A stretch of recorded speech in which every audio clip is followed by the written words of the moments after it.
Okay. Yeah. All fine. We don't have a Zoom application, so just try and talk a bit about.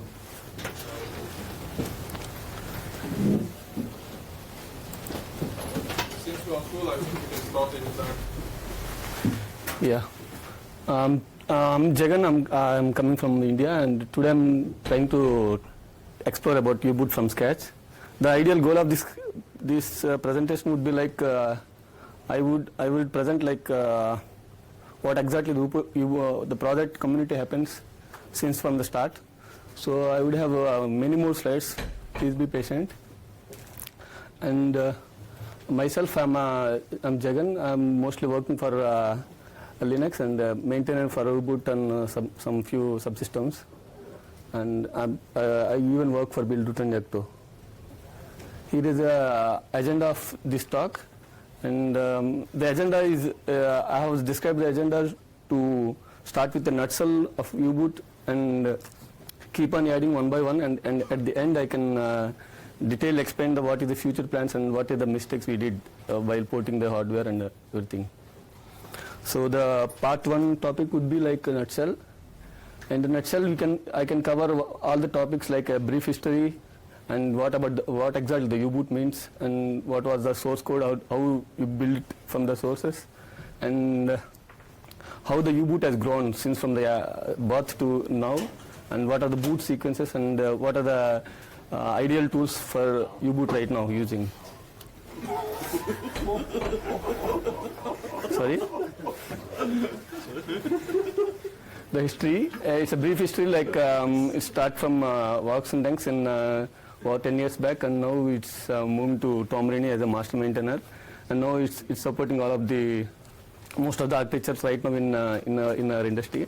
And we have a recent release of last month, 2019.01. Sorry, it's a mistake. And we have a community like other open source community in the open source field, and we very much follow the same strategy. Like we release every 2 months, and out of the 2 months, first 2 weeks will be a merge window for the new features, and the rest of the period is for stabilization for fixes. So the same like any typical open source project, like maintainers will send the PRs and all the patches would be mainline list. And this happened to be since from the last release, and we have changed the release cycle to 3 months due to some request in the mailing list. Now it's been changed to 3 months and 3 weeks merge window.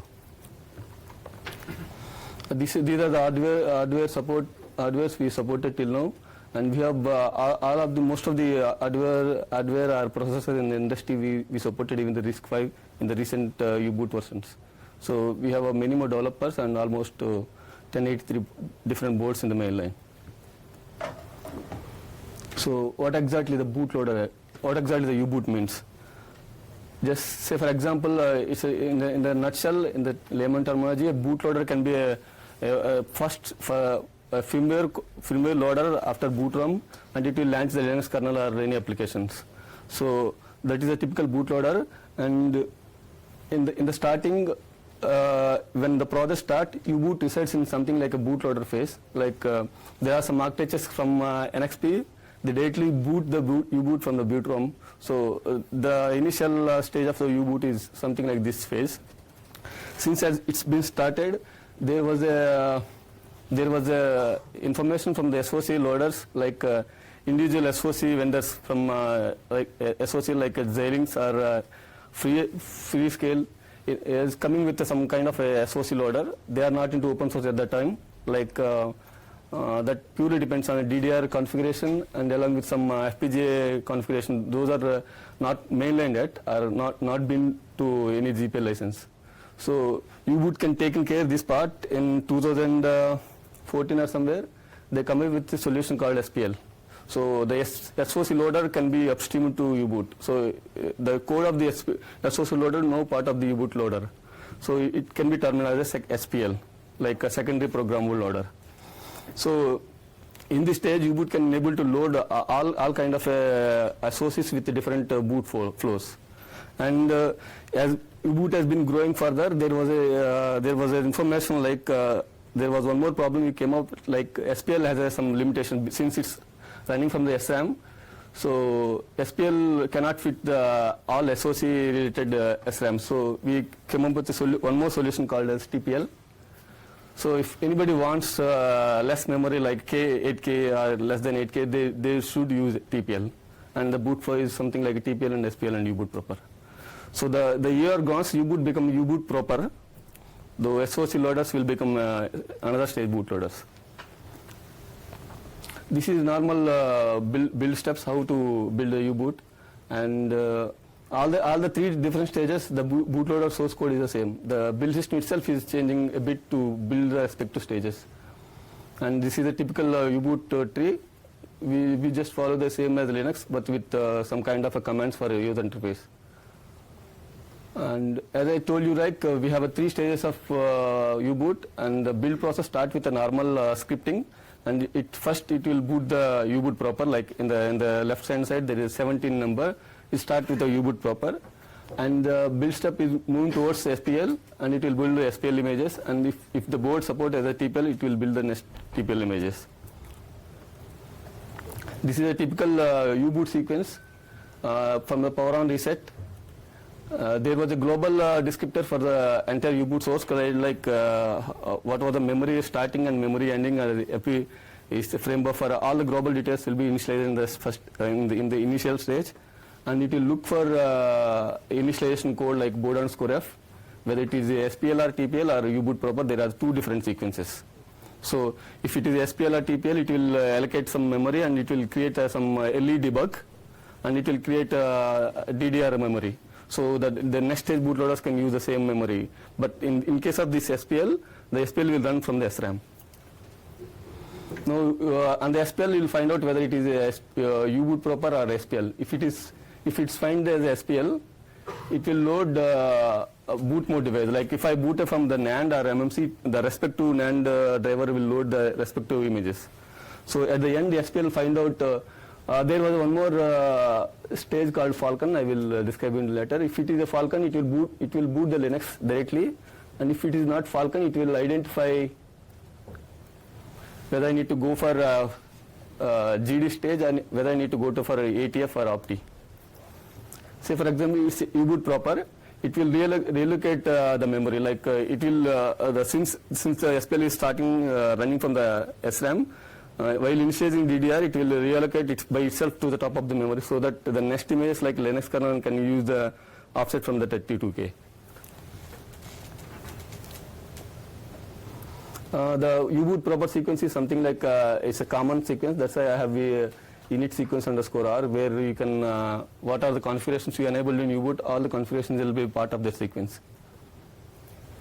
And finally, if it is auto boot, it will boot Linux, or it can come with a U-boot shell. This is how the typical sequence. And we have a loading sources, any kind of a peripheral media source that can be useful here. And we have a simple debug printf, and we have config debug and LE debug. This is a LE debug information. It is very useful for porting the new hardware devices. These are typical tools that we are using in U-boot, like a Patman for sending patches to the mailing list without concerning too much about what you are doing with a Git, normal Git. And we have Buildman, like if you send a series of patches, the Buildman will build all the series with respect to all the architectures. And there was one more concept called packaging multiple images. Like I told you, like 3 different stages of U-boot, like U-boot proper, TPL and SPL. Each stage will create a different image. So binman is useful to create one image from out of all 3. This is how typical binman look like. We need to specify the file output and some offsets, how it will load. This is normal testing, we still use a Travis and test by trace normal like anything. And the next part is image boot. First is a legacy boot, like since from the U-boot starting, we have booting the Z image and U image fields. But there is like it has a fixed offset, and U-boot today have some U-boot format. So the problem with this image was like there is no flexibility, and there is a problem with indexing, and we cannot add some security features to the image. So there is no scope of the security edition. So we come up with a concept called fit, flatten U image, and just like a binman, it will have a DT structure by specifying all the images. So even in the images itself, we can even specify the hash. So the single image can create while redundant for each and every security. This is how it's fit loaded. And we can even expand the fit complexity, like we can even add multiple kernels and multiple DTVs and even the RAM disk. This is a special feature works mostly on the servers. And we can even add a bit file like FPGA, so that it could be part of the single image. And even we can add ATF for the ARM64. And we can add Opti in if anyone want to run from the trust zone. And if any of the new image type, we can add it. And the fit extension is a verified boot, like how I can add fit image with the security. It's like a software security. We need to create a public and private keys, and the public key we need to put it on some trusted source, and private keys could be part of the U-boot. So on the verification process, we can decompress the public key, and U-boot will verify the same thing. This is but in case of software security, we need to pump the public key to U-boot DTS, so that U-boot verification process will identify the public key and create the hash, and it will boot the proper hash if it is good or bad. And this is a real security, like I have tried in the MS6. The same stage, like, but in case of U-boot DTS, I need to flash it into FUs. So during the verification process, I can compare the hash from the FUs, and I can U-boot can validate the image. This is a pure security from hardware point of view. And this is encryption. The main difference between the signed image versus encryption was like I need to create an image with a payload. Like if I have a U-boot image, once I created encryption, it cannot become a normal U-boot. It will have adding some hashes by encrypting the image. Since IMX comes with some kind of a OTP, during the decryption, it will get the OTP and it will validate the secure key. So the decryption process will allow in the U-boot like this. And the ATF stage. This is what normal U-boot flow, and we need to add ATF on top of the SPL. During the ARM64 boot flow, SPL will go to the ATF, and ATF will run some SIM code and to move back to the U-boot proper. And this is Opti flow. Like I can add Opti on top of SPL. So even there are two different kind of use cases. Even we can load Opti after SPL and U-boot, and we can even load before loading to Linux, and we can load Opti after U-boot proper. And this is Opti use case in the ARM v8. Like I can load the SPL, ATF, and Opti is normal, and even I can load by combining this in case of ARM v8. As I said, the Falcon boot, there was a concept called Falcon, where I can skip the U-boot completely, and I can boot the Linux from SPL. So this can be use case from in case of boot time optimization or something. So the skipping doesn't mean that you need to skip the U-boot. We need to configure the Falcon in the first stage of U-boot. So you need to go dry run to the U-boot and create the Falcon, and the board next time will boot from the SPL to Linux. This is how we calculated boot time with respect to Falcon. We ended up with half of the boot stage. And in 2017 we added something like a UFI support, since most of the x86 ARM 8 is coming with UFI. So you would come up with a UFI boot, like by specifying some kind of a UFI image. Like if you want to boot a BSD image or something, like it can boot it from there directly. There was a nice documentation about this if you want anyone like this. Yeah. And there was a boot ops, like how we can pass the command line arguments from the U-boot. But the problem with the main boot ops, like it's board specific, we need to have a different kind of a language with respect to all the board configurations. So we come up with a concept called a distro boot, like a distribution boot by default. So it can be a default for all the distributions, like we cannot taking care of any board specific logic here. This is how U-boot XT Linux configs look like. And the next phase, like U-boot features.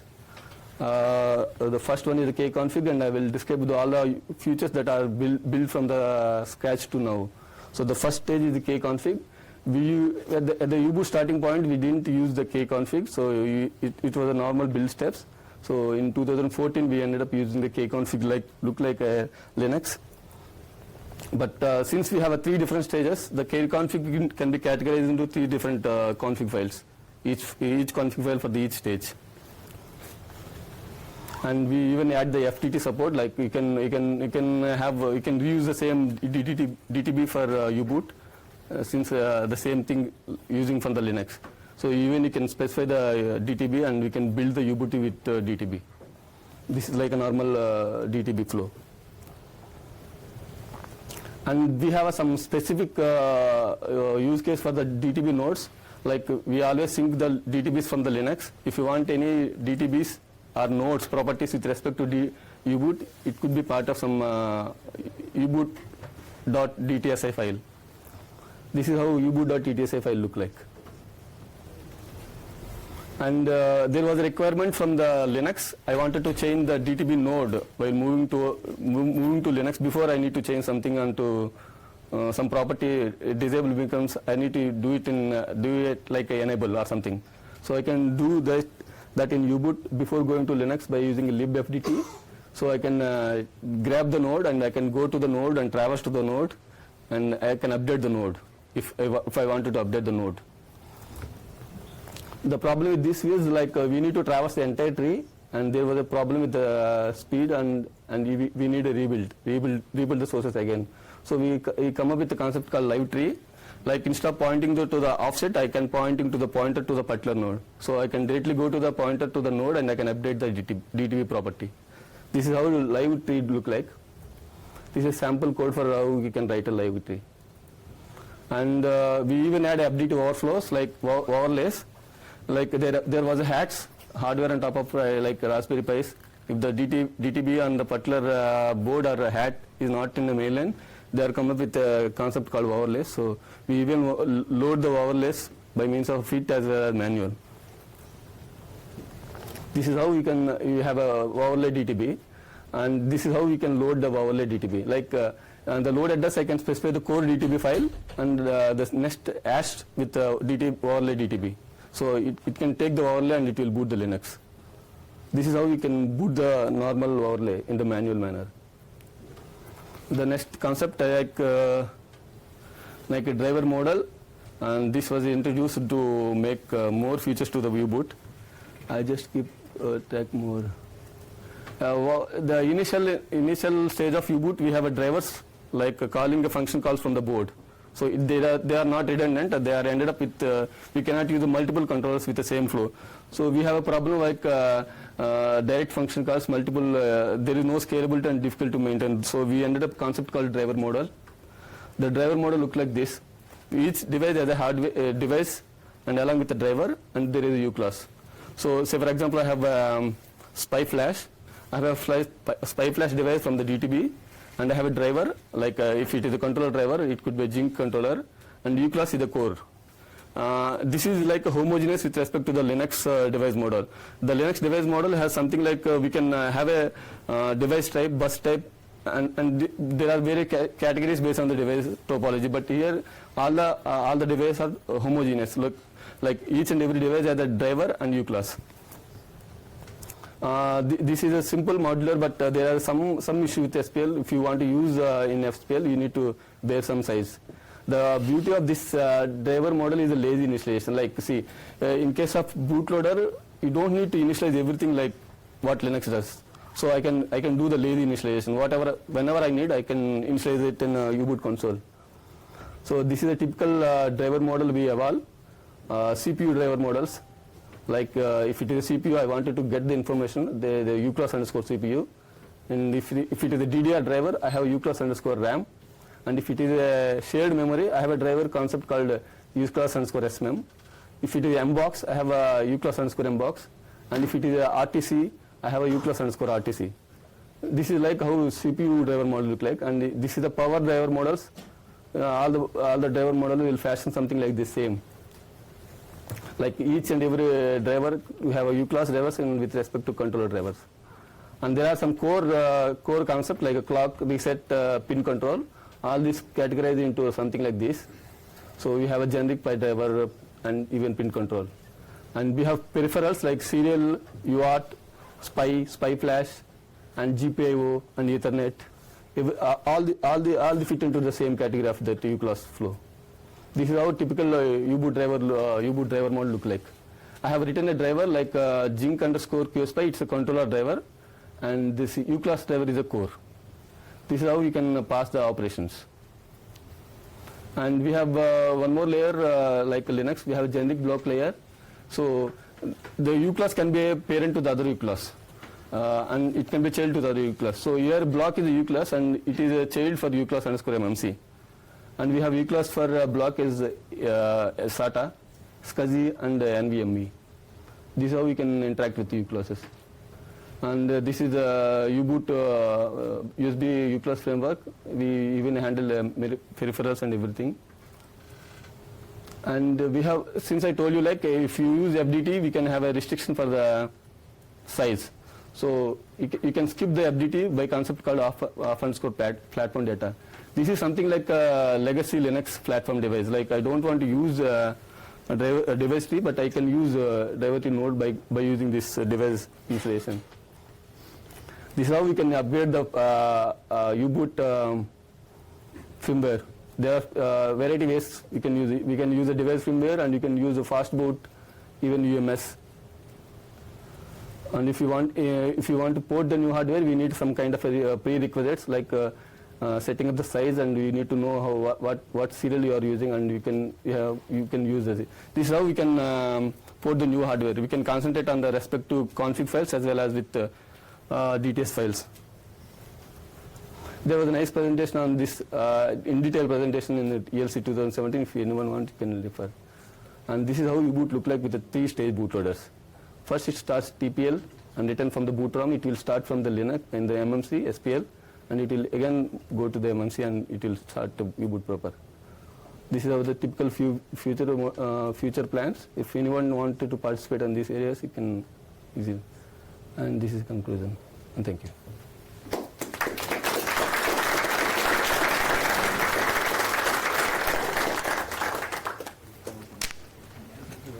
Any questions?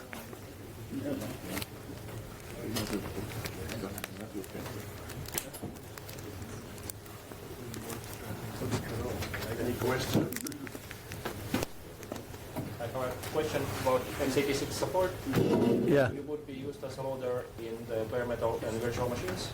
Yeah, even we have x86 boards, Mara board, and yeah, we have enough x86. Even we have a ACPA support in x86. So only if there is USB, right? Yes.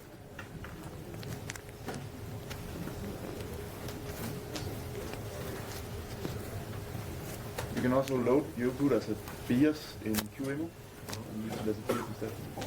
It's then standard way to define when I want to have put in fit with multiple device device, where it should provide it to select or should I build a Sorry, I didn't get you. sorry? I didn't get your question. When I have the fit image with multiple device device, Okay, you need to specify the device tree from where you want to boot. Like I told you in the FDT overlay, right? You need to specify the core device tree by and the hash, and you can specify whatever device you want to boot. but that's not standard. It's up to you. You can write a standard bit in the boot configuration. Okay. Thanks.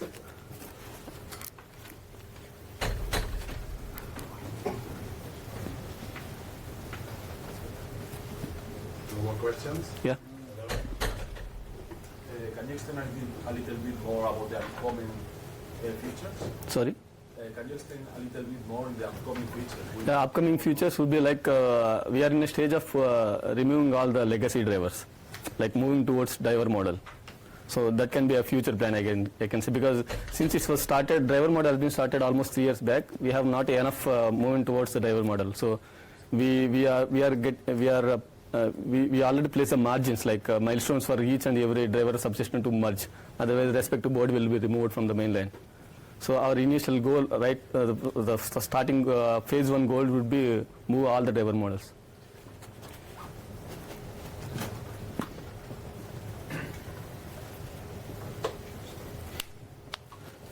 Sir. More questions there? Go ahead. Yeah. Are there any plans to remove all these custom include files that are still found in the tree and are still Yes, config yes. and header files directly? That is also one more plan. I just described on the K and the to do.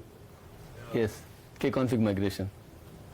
The configs which are Very annoying stuff. yeah, the configs which are not Change config and Yeah. everything breaks. for that you need to refer the config underscore whitelist. The configs which are not in the Kconfig, they are being listed in that config file.